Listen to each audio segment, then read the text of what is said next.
Hi friends, ఈరోజు మొత్తానికి చివరి సాయంత్రం వరకు ఎంజాయ్ చేసి చివరికి ఇంటికి బయలుదేరడం జరిగింది.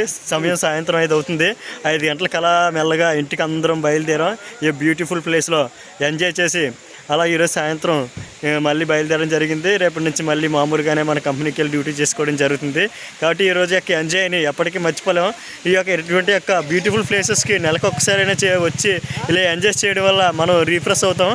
రీఫ్రెష్ అవ్వడమే కాదు, మళ్ళీ మనకి బలం చేకూరుతుంది. అలసిపోయినప్పుడల్లా ఇటువంటి యొక్క ప్లేసెస్కి వచ్చి ఎంజాయ్ చేస్తూ అలాగే మన జీవితాన్ని గడపాలని మరీ కోరుకుంటూ, అలాగే ఈరోజు వంటలు చేసిన నాగార్జున అన్నయ్యకి, అలాగే కార్లు తీసుకొచ్చిన ప్రసాద్ అన్నయ్య అండ్ నాగరాజ్ అన్నయ్యకి, అలాగే ఈ యొక్క ఎంటర్టైన్మెంట్ చేసిన మన సెక్షన్లో గ్రేడింగ్ శ్రీనివాస్, అలాగే క్యూసీ మహేష్, అప్పలరాజు, అలాగే వీళ్ళందరూ మనకి ఎంతగానో సపోర్ట్ చేసి ఈరోజు ఫుల్ ఎంజాయ్ చేయడానికి కారణమయ్యారు.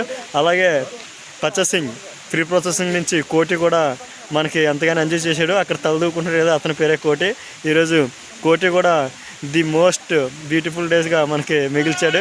కాబట్టి ఈరోజు నేను ఎప్పటికీ మర్చిపోలేను, అలాగే మా ఫ్రెండ్స్ అందరూ కూడా ఈరోజు మర్చిపోరు. ఇక్కడ నుంచి మేము ప్రతి నెల ఏదో ఒక రోజు టూర్కి వెళ్దామని నిశ్చయించుకున్నాం. నెలకు ఒకసారైనా సరే టూర్కి వెళ్తాం. ఇక్కడి నుంచి టూర్కి వెళ్ళి రీఫ్రెష్ అవుతాం. ఇక్కడ ఈరోజు రీఫ్రెష్ అయినంతగా మేము అప్పటికి ఎక్కడ రీఫ్రెష్ అవ్వలేదు. కాబట్టి మా కొలీగ్స్ అందరికీ, ఎందుకంటే ఈరోజు మేము కొంతమంది రావడం మాత్రం జరిగింది, మిగతా కొలీగ్స్ అందరికీ మేము ఏం చెప్తున్నామంటే ఈ ప్లేస్కే కాదు ఇటువంటి ప్లేసెస్కి వచ్చి ఎంజాయ్ చేసి రీఫ్రెష్ అవుతారని మరీ కోరుకుంటున్నాం. జై సిసిఎల్.